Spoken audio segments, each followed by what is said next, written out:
कभी आपने सोचा है कि करेंसी एक ही होती है, फिर भी हर कंट्री में उसकी वैल्यू अलग-अलग क्यों होती है?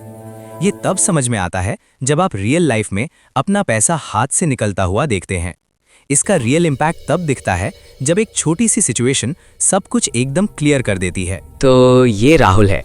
राहुल इंडिया में रहता है, सैलरी आती है, रेंट पे होता है, डेली खर्चा, शॉपिंग और बिल्स सब कुछ इंडियन रुपीस में मैनेज होता है। जिंदगी अपनी नॉर्मल पेस पर चल रही होती है, लेकिन जैसे ही राहुल इंडिया के बाहर ट्रैवल करता है और एयरपोर्ट पर जाकर जब वो अपनी इंडियन करेंसी एक्सचेंज करवाता है, वहीं पे उसका पर्सपेक्टिव चेंज हो जाता है। स्क्रीन पर एक नंबर देखकर वहां पर $1 लगभग 90 इंडियन रुपीस के आसपास था। राहुल थोड़ा रुकता है और सोचता है, एक सेकेंड, रुपी इतना वीक कैसे हो सकता है? और फिर राहुल आगे बढ़ता है, यूरोप के जर्मनी पहुंचता है। वहां करेंसी यूरो होती है और फिर वो करेंसी एक्सचेंज काउंटर पर रेट देखता है और फिर कंफ्यूजन और बढ़ जाती है कि €1 अराउंड 105 इंडियन रुपी का था और $1 बस 0.86 यूरो के आसपास। अब सीन और भी इंटरेस्टिंग हो चुका था। फिर राहुल वियतनाम पहुंचता है और जैसे ही वहां करेंसी एक्सचेंज करता है, स्क्रीन पर एक काफी बड़ा नंबर आता है। $1 लगभग 26,300 वियतनामीज डोंग। एक ही डॉलर, कभी 90 इंडियन रुपीज, कभी 105 इंडियन रुपीज और कभी 26,300 का हो जाता है। जरा सोचो, $1, €1 और ₹1 इक्वल क्यों नहीं होते? और एक्सचेंज रेट्स रोज हर सेकंड चेंज क्यों होते रहते हैं? इस वीडियो में हम समझेंगे कि करेंसीज और उनके एक्सचेंज रेट्स का गेम, और ये भी कि पैसा सिंपल हर कंट्री का इक्वल क्यों नहीं होता। इससे पहले कि हम रीजंस पर आएं, उससे पहले थोड़ा सा हिस्ट्री को समझना जरूरी है। नमस्ते और welcome to money game India YouTube channel. यहाँ हम फाइनेंस से रिलेटेड उन टॉपिक्स पर बात करते हैं जो आपकी डेली लाइफ पर इफेक्ट करते हैं। पहले के टाइम में नोट की अपनी कोई वैल्यू नहीं होती थी, वो सिर्फ कागज का एक टुकड़ा होता था जो ये दिखाता था कि गवर्नमेंट के पास उस नोट के बदले में आपके गोल्ड या सिल्वर रिजर्व में रखी हुई है। इस सिस्टम को गोल्ड स्टैंडर्ड कहते थे। इसका सिंपल मतलब ये था कि गवर्नमेंट उतना ही पैसा छाप सकती थी जितना गोल्ड या सिल्वर उनके पास सेफ रखा होता था। अगर गोल्ड लिमिटेड है तो पैसा भी लिमिटेड रहेगा। इसी वजह से उस टाइम पैसा बिना वजह ज्यादा नहीं बढ़ सकता था और एक्सचेंज रेट्स ज्यादा ऊपर नीचे नहीं होते थे।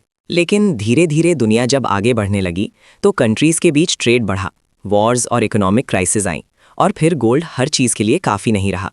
तब दुनिया ने गोल्ड स्टैंडर्ड छोड़ दिया और फिर एक नया सिस्टम अपनाया, फिएट मनी सिस्टम। आज राहुल जो पैसा यूज करता है या जो हम सब यूज करते हैं, उसके पीछे गोल्ड या सिल्वर का सपोर्ट नहीं होता। उस पैसे की वैल्यू इसलिए होती है क्योंकि वो गवर्नमेंट उसे चलाने के लिए देती है और लोग मान लेते हैं कि ये पैसा काम का है। सीधी बात यह है कि आज का पैसा भरोसे पर चल रहा है। जिस करेंसी पर लोग भरोसा करते हैं उसे लोग संभाल कर रखते हैं, उसमें पैसा लगाते हैं और वही करेंसी धीरे धीरे स्ट्रांग हो जाती है। यहीं से शुरू होता है इन्फ्लेशन। जब मार्केट में पैसा ज्यादा हो जाता है लेकिन चीजें उतनी ही रहती हैं, तो वही पैसा कम काम का रह जाता है। जैसे कि इंडिया में ही देख लो, 100 इंडियन रुपीस का नोट आज भी वही है, लेकिन हर साल उससे मिलने वाली चीजें कम होती जा रही हैं। और इसी पूरे सिस्टम का एक और इम्पॉर्टेंट हिस्सा होता है इंटरेस्ट रेट्स। जब इंटरेस्ट रेट्स ऊपर जाते हैं तो इन्वेस्टमेंट ज्यादा अट्रैक्टिव हो जाती है। इससे फॉरेन इन्वेस्टर्स अपना पैसा और फॉरेन करेंसी उस कंट्री में लाते हैं और करेंसी स्ट्रांग होती है। लेकिन जब इंटरेस्ट बहुत ज्यादा महंगा हो जाता है तो लोन्स कम हो जाते हैं, बिजनेस स्लो पड़ता है और इकोनॉमी पर प्रेशर आने लगता है। इसी बैलेंस को संभालने के लिए सेंट्रल बैंक्स इंटरेस्ट रेट्स को सिचुएशन के हिसाब से ऊपर नीचे करते रहते हैं। ट्रेड भी उतना ही इंपॉर्टेंट है। और जब कोई कंट्री ज्यादा एक्सपोर्ट करती है तो दूसरी कंट्रीज को उस कंट्री से सामान खरीदने के लिए उसकी करेंसी खरीदनी पड़ती है। इससे उस करेंसी की डिमांड बढ़ती है और वो स्ट्रांग होती है। लेकिन जब कोई कंट्री ज्यादा इंपोर्ट करती है तो उसे बाहर से चीजें खरीदने के लिए फॉरेन करेंसी देनी पड़ती है। इससे अपनी करेंसी ज्यादा बाहर जाती है और वो वीक होने लगती है। इसीलिए जैसे ही ऑयल प्राइसेस बढ़ते हैं तो कंट्रीज को ज्यादा डॉलर देने पड़ते हैं और करेंसी तुरंत रिएक्ट करती है। और एक बात क्लियर रखो कि करेंसी का स्ट्रांग या वीक होना सिर्फ नंबर का गेम नहीं होता। ये इकोनॉमी को बैलेंस करने, ट्रेड को मैनेज करने और ग्रोथ को कंट्रोल में रखने के लिए सोची समझी पॉलिसी होती है। और ये रेट्स रैंडमली नहीं बनते, इनके पीछे होता है सप्लाई, डिमांड, पॉलिसी डिसीजंस और इकोनॉमिक कंडीशंस का रोल होता है।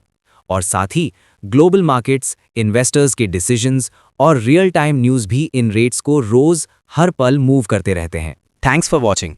अगर आपको ये वीडियो इन्फॉर्मेटिव लगा और आप फाइनेंस को सिर्फ न्यूज़ तक नहीं, थोड़ा क्लियरली समझना चाहते हो, तो वीडियो को लाइक कर देना। मनी गेम इंडिया को सब्सक्राइब कर लो ताकि ऐसी वीडियोस आगे मिस ना हो। और अगर आपको लगा कि ये बात और लोगों तक पहुंचनी चाहिए, तो इस वीडियो को आगे शेयर कर देना। नेक्स्ट वीडियो में हम मनी गेम का एक और इंपॉर्टेंट एंगल डिकोड करेंगे। तब तक मनी गेम इंडिया के साथ बने रहो।